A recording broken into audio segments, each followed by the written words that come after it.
Hi there, welcome back to my channel. Today I'll be painting some bright and sunny daffodils, so stay tuned and keep watching.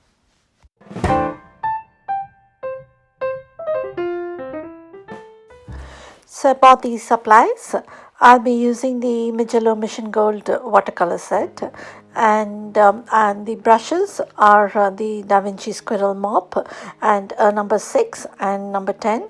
And I think I'll be using a liner brush. All of those brushes are shown on the screen. If you want a detailed review about the Mijello Mission Gold paints, I do have it, and I'll put it in the link or in the description below.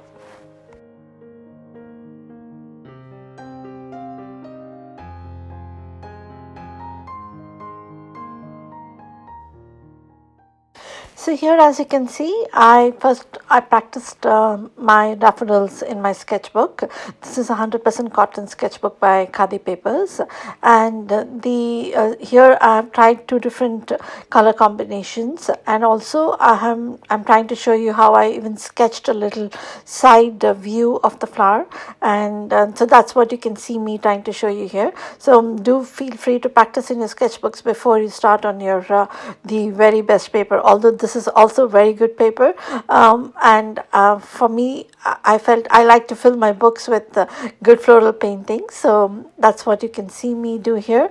Afterwards, I'll be using Ashes cotton, 100% cotton watercolor paper, which will be a 140-pound cold pressed.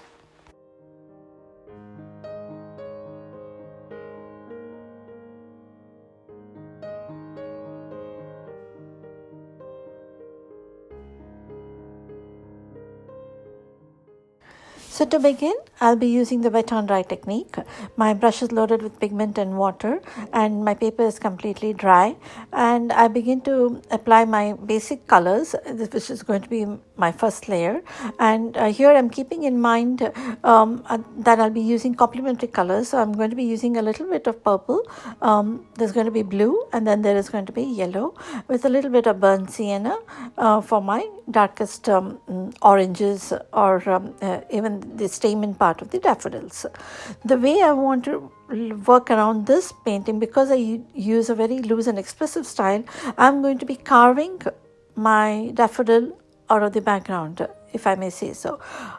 It is going to be a form of a negative painting technique, and as you keep watching, you'll be able to see. So I really encourage you to watch it completely once, and then maybe watch it again and then work with it.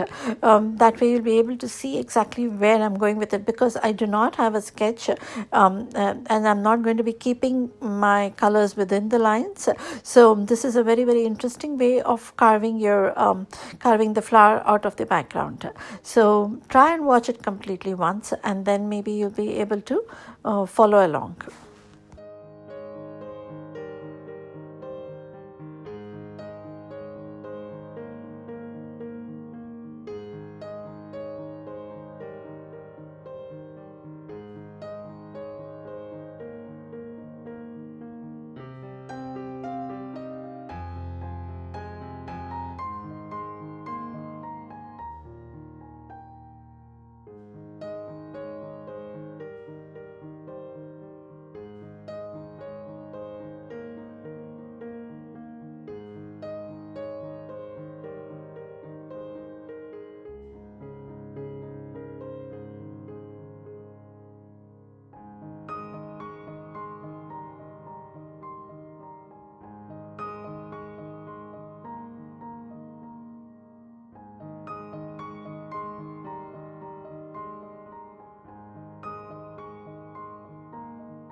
So as you can see, the painting has been developing very nicely, and I've been introducing the complementary color as I mentioned earlier, and just being a little careful because they tend to get muddied very easily.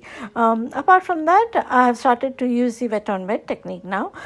So my flowers, the background is all still wet, and I'm introducing all the different hues and shades when the background is still wet, so it blends easily. I'm trying to carve out one main flower and also another side view, but in the process I'm being very careful to keep my edges soft and loose. At the same time, just keep some of them hard to give it enough form and structure so that we can identify it as a daffodil.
So as I begin completing this piece, I'm introducing the darkest of darks, and that's nothing more than just the purple and a little bit of burnt sienna, and I mixed them both, and that was my darkest dark, and I think I added a little bit of ultramarine too, and yeah, so that was about it, and I called it done.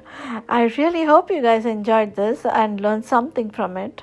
And if you did, don't forget to leave me a comment, or if you have any questions, do leave me a comment and I'll try my best to answer it. Thank you so much for watching, and I'm going to see you in the next one. Bye.